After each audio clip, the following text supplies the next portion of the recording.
Commander Zethkara of the Galactic Survey Corps stared at the readouts with 3 of his 4 eyes, the 4th swiveling independently to monitor the human who sat casually on a boulder outside their emergency shelter.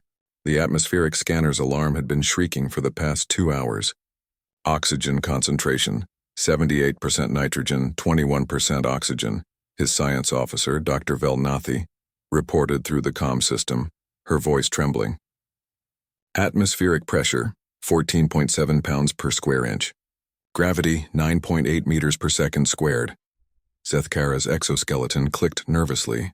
Those numbers meant death for most known sapient species.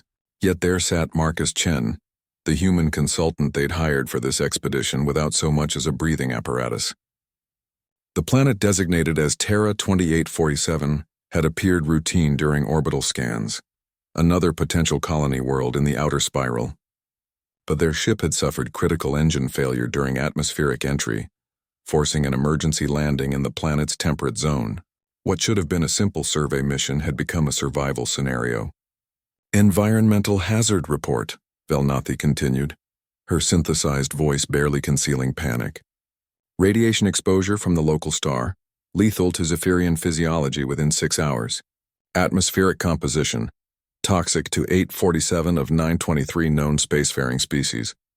Gravity differential, structural damage to exoskeletons likely within 4 hours. Zethkara watched Marcus through the reinforced viewport. The human had removed his jacket, and was now lying on his back, hands behind his head, staring up at the alien sky as twin moons rose above the horizon. The temperature outside registered at nearly 290 Kelvin, hot enough to cook most beings from the civilized galaxy. "Sir," Navigation Officer Kixtal chittered from his life support pod, "our emergency shelter's power core is depleting faster than anticipated. The environmental systems are working at 340% capacity just to keep us alive. At this rate, we have perhaps 18 hours before total system failure." 18 hours. Zethkara's mandibles twitched. They'd already activated the emergency beacon, but rescue wouldn't arrive for at least 3 standard days. The irony wasn't lost on him. They'd spent 847,000 galactic credits on emergency life support equipment, and it was failing while a single human lay outside in conditions that would kill them all in minutes, apparently enjoying himself. Through the comm system, Marcus's voice crackled with that peculiar human quality they called humor. "Hey, Commander.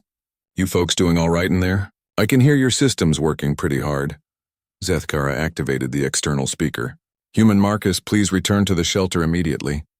Prolonged exposure to this environment will result in cellular breakdown and death." A sound emerged from the human. Laughter, Zethkara recognized after months of working with their kind. "Commander, I appreciate the concern, but I'm actually pretty comfortable out here. Haven't slept under real stars in months. This reminds me of camping trips back on Earth." Dr. Velnathi's sensor stalks quivered. "Commander, his biosigns are stable. More than stable, they're optimal. Heart rate 72 beats per minute. Body temperature steady at 310 Kelvin. No signs of cellular damage or atmospheric poisoning." "Impossible," Chixtal whispered. "No biological entity could survive those conditions without technological assistance." Marcus sat up and turned toward their shelter. Even through the distortion of the protective barrier, his expression appeared genuinely puzzled. "Guys, what exactly do you think is going to kill me out here? The air's a little thin compared to sea level back home, but nothing I haven't experienced hiking in Colorado.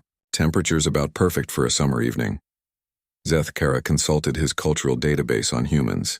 Earth, the 3rd planet from a G-type star, designated as a Class 9 death world by the Galactic Survey Corps.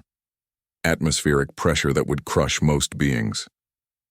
Gravity that would snap their bones. Radiation levels that would cook their flesh. Weather systems that could level cities. Predators that hunted in packs with chemical sensing capabilities and serrated bone weapons they called teeth.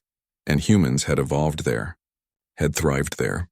"Human Marcus," Zethkara said slowly, "are you telling us that these conditions are normal for your species?" "Pretty much, yeah.